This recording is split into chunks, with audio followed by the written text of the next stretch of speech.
Glory of Ganesha.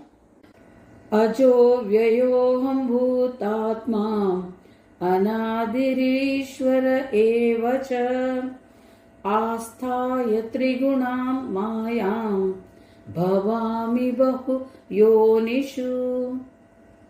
He says, it is from my own powers that this whole world has been created. But my original nature as the supremacy of Svananda remains as it is. Just because the world has been created, it does not diminish in any way. Or else, at the time of dissolution, when they all get merged within me, still the state of Svananda does not increase either. Everything takes place by my own self-will and with the acceptance of Maya. Just as the reflection of the sun in water, its existence or non-existence does not in any way bring any change to the sun, one should understand my form and shape Aja, that which is not born. I shall now tell you about my imperishable nature. An embodied being undergoes 6 types of changes. The state of the fetus in the womb is the first change. After being born, the second change is childhood. Here the body keeps on increasing in size. Youth is the third change where one becomes steady.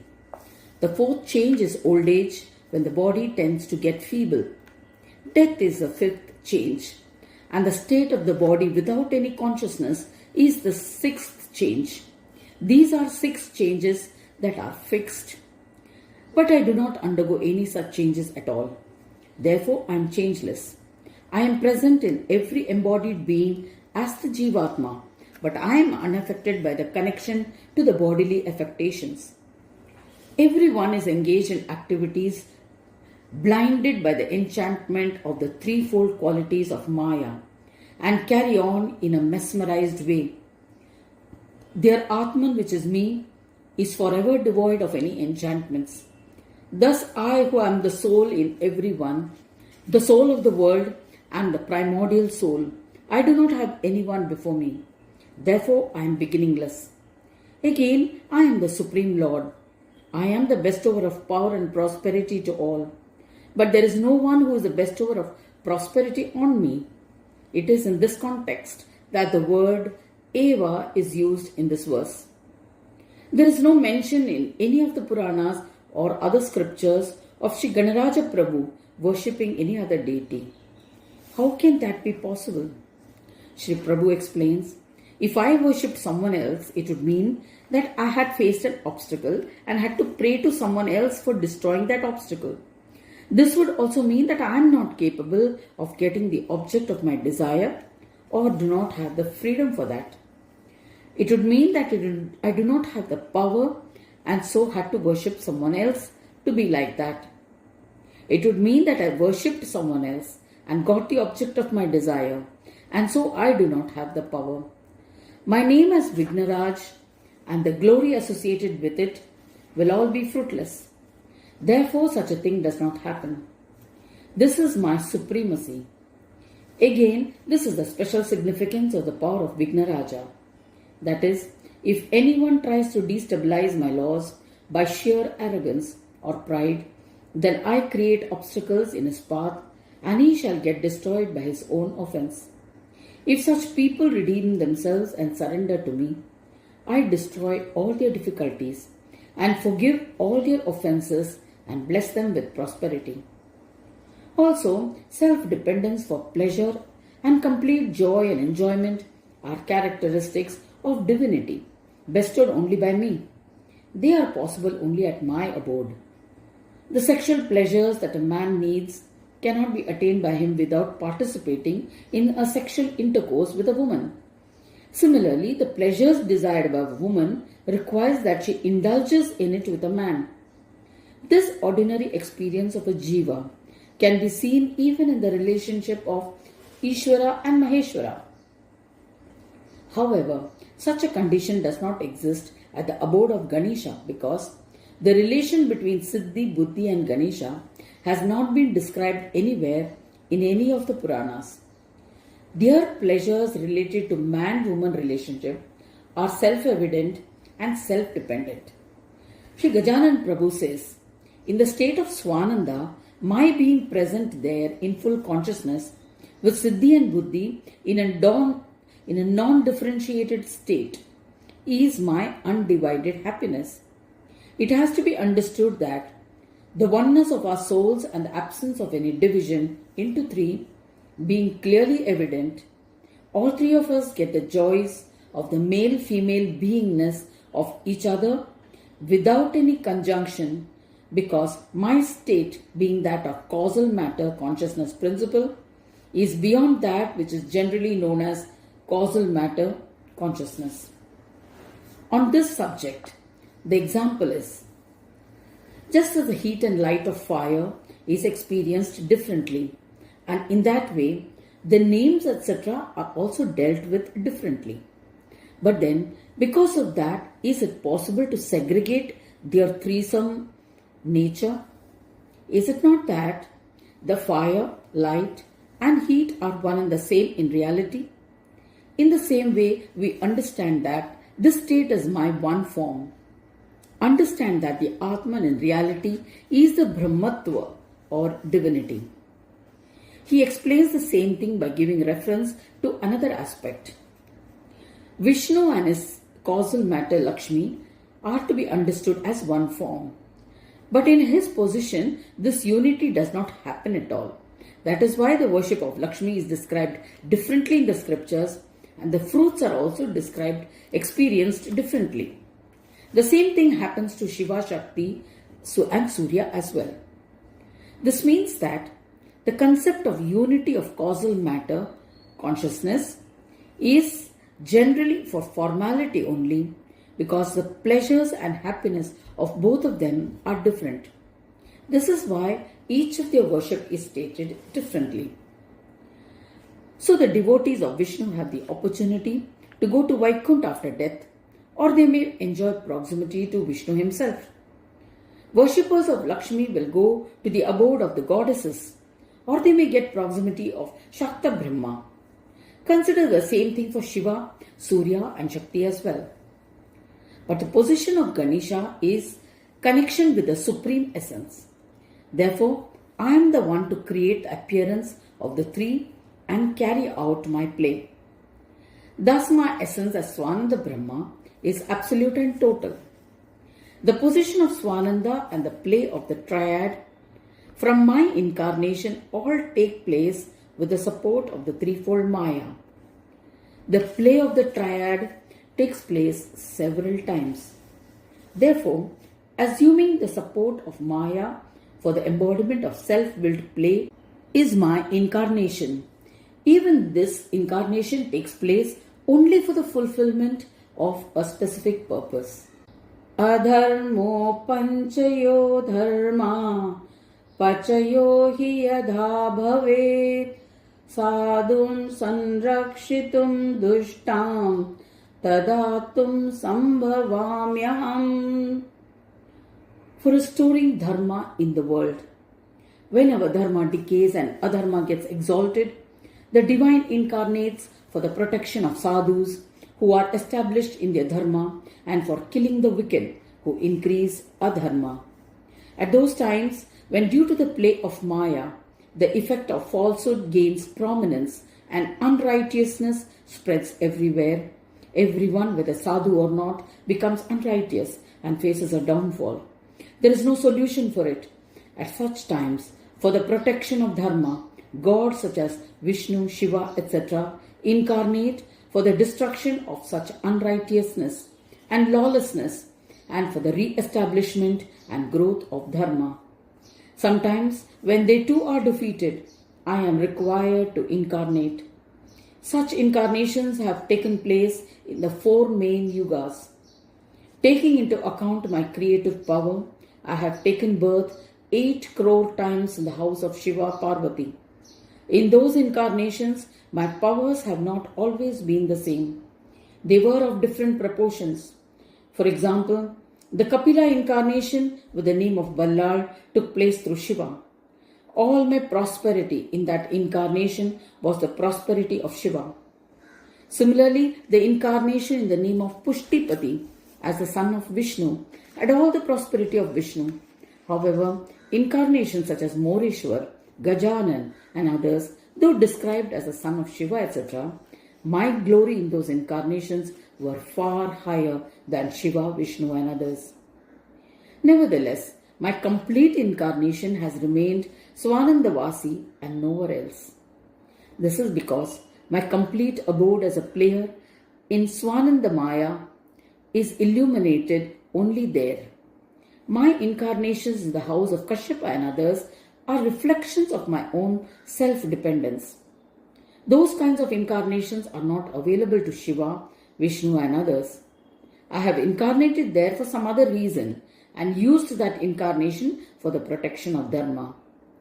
In the Brahma Vaivartana Purana and other places as well, there is a story that while residing in the divine realms, Radha's curse fell upon Krishna, as a result of which he was required to take the incarnation of Krishna on earth. Radha too was a victim of the curse of a Gopa named Sridhama, and she too had to take a birth on the earth. This has taken place. Due to the curse of Bhrigu, the incarnation of Rama took place. The same situation had taken place with respect to other incarnations of Vishnu as well. There is a description in the Puranas about the incarnations of Shiva as the 12 Jyotirlings. This took place due to the curse of Brahmins. Shri Gajanan Prabhu says, my incarnations have not occurred due to any such situation, but only due to the prayers of my devotees for the sake of fulfillment of their wishes and for their upliftment. My incarnation, incidental to someone's curse or due to the play of causal matter, has never found mention in any of the Puranas. Not only that, I have never been born from a womb. Therefore, my incarnation should be considered as out of my own will, and therefore the body of each of those incarnations becomes self-absorbed. The mention made is that of antardhyan, that is self-absorption. Therefore, I, Vinayaka, am the regulator of all, and it is I who order everyone. There is no one who orders me. After having said that, he goes on to speak about the attainment of his work as an incarnation and the inherent characteristics. He speaks about sadhus. Sadhus are those who live and emancipate themselves for the betterment of others, who assume steadfastness in one's own dharma and work for the upliftment of the world. Those who oppose them and entertain a desire to only destroy them should be called evil people. The reason why I take incarnations specifically is for eating them, or in other words, for destroying them completely, thereby protecting the sadhus. He further explains, sadhus are those people who make effort to attain psychic powers through spiritual practices and also guide other seekers on dharmic work to be done without interruption.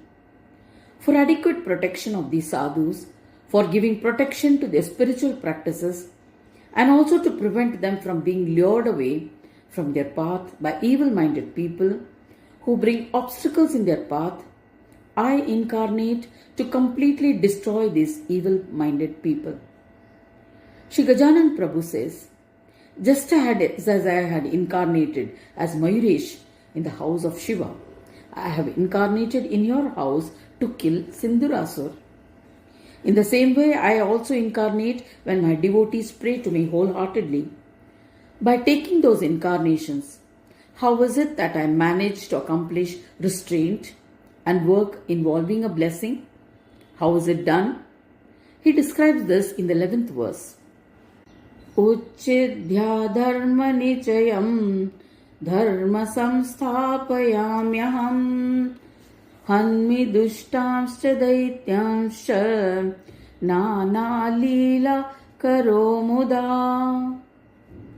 With the passage of time, the bad effects of adharma or non-righteousness spread widely.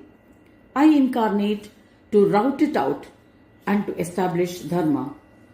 Those in whom tamoguna is embedded internally and externally in their activities hate the good deeds and the people engaged in doing good deeds. They are evil-minded people. Again, there are gods who are on the side of those who do good deeds, but there are also daityas or demons who are against them.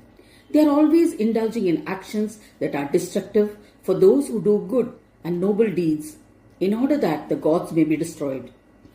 Destroying the daityas and such evil people is the main work and objective of my incarnation. In such situations, big wars take place. But even in such situations, I do not suffer in any way. All this happens spontaneously as a part of my play.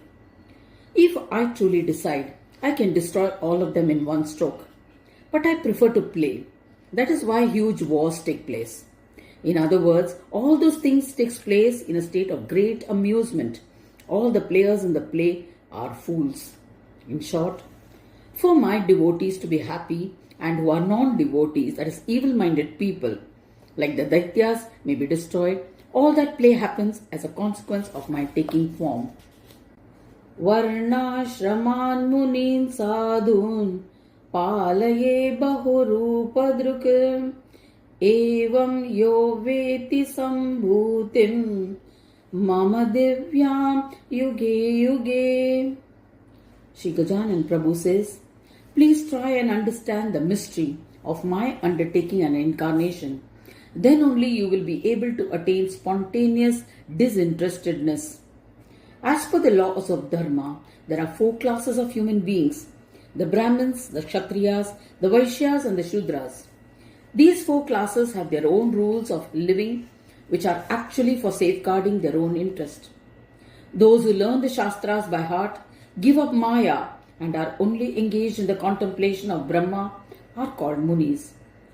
Among them, even though they have become whole and completely satisfied, they continue to follow their Dharma for the upliftment of the people and for their protection by giving advice and instructions. They uplift those deserving of it. Such people are called sadhus. So, my incarnation is for the protection of Munis and sadhus who follow their Varnashrama Dharma, especially when protection of Dharma is not possible, even through gods such as Vishnu, Shiva and others. Many times they are stuck in their powers and then my incarnations takes place. There are about 84 lakh yonis or species. My incarnation takes place in any one of them, which cannot be certain. Still, I should tell you an important sign. Try to keep that in mind. That which has been always impossible for others and which appears to happen is the incarnation of my power center. The form and secret of my incarnation has to be understood in this manner. And the truth is that one who knows and understands it will be able to be one with my form.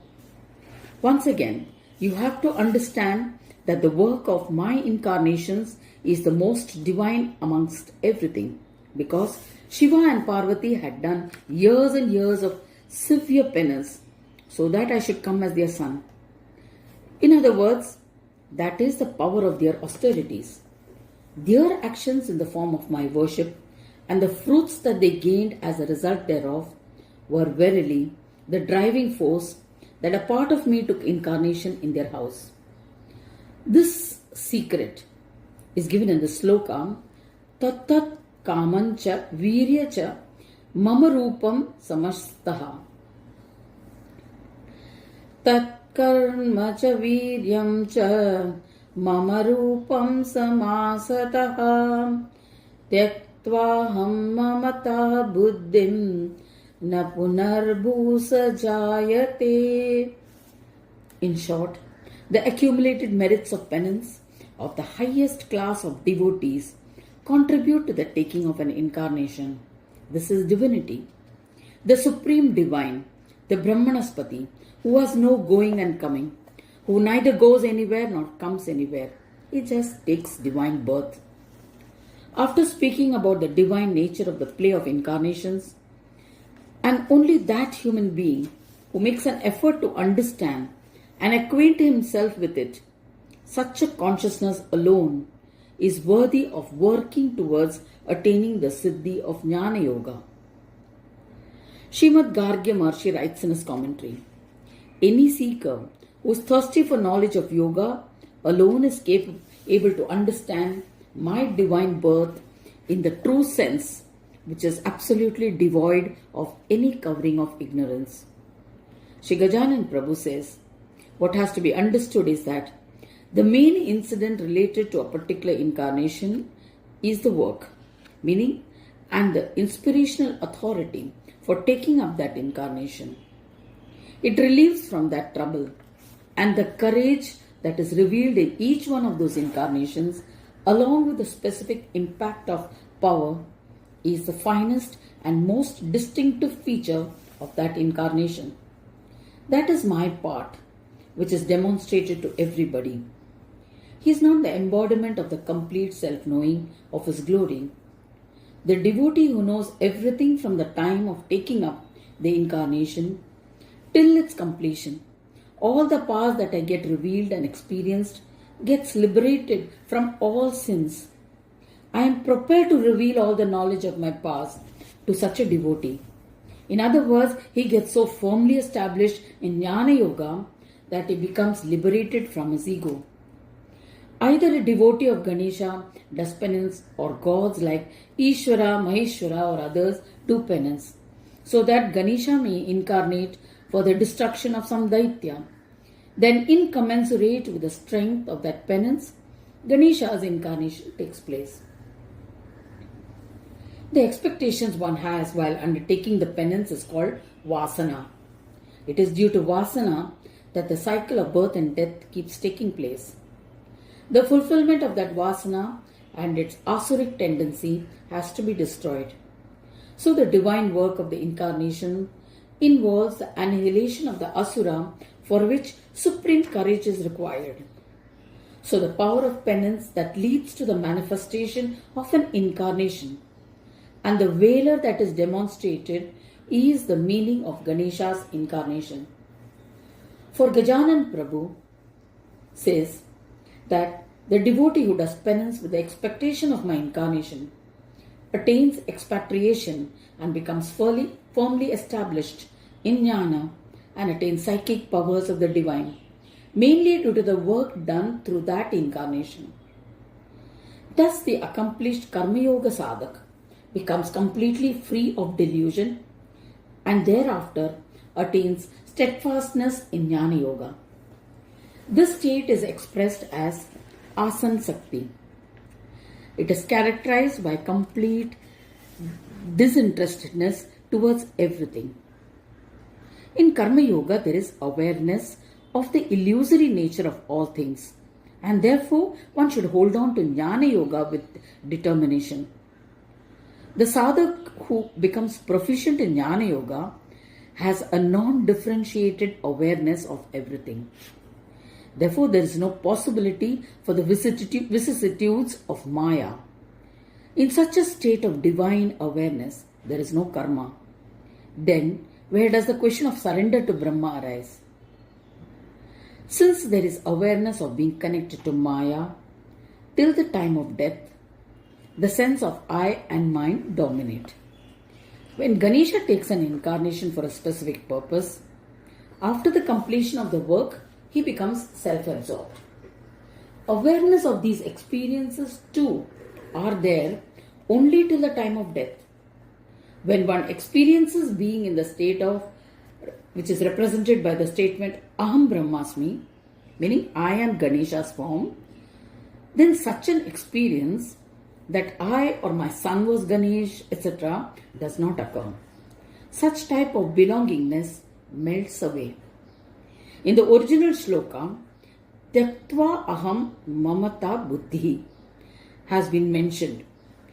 This is indicative of the need to give up belongingness. Now he proceeds to tell us how to give up that belongingness. When one has become the form of Ganesha, the separation of the devotee from God does not remain. Then where is the question of differences? With such rigorous contemplation, the practitioner of Jnana Yoga practices to overcome the ego, resulting in steadfastness in Jnana Yoga. Thereafter, such a person does not have to undergo the cycles of birth and death. There have been many seekers who have held on to Jnana Yoga and have crossed over in this manner. We shall speak about a Siddha Jnana Yogi in the next audio.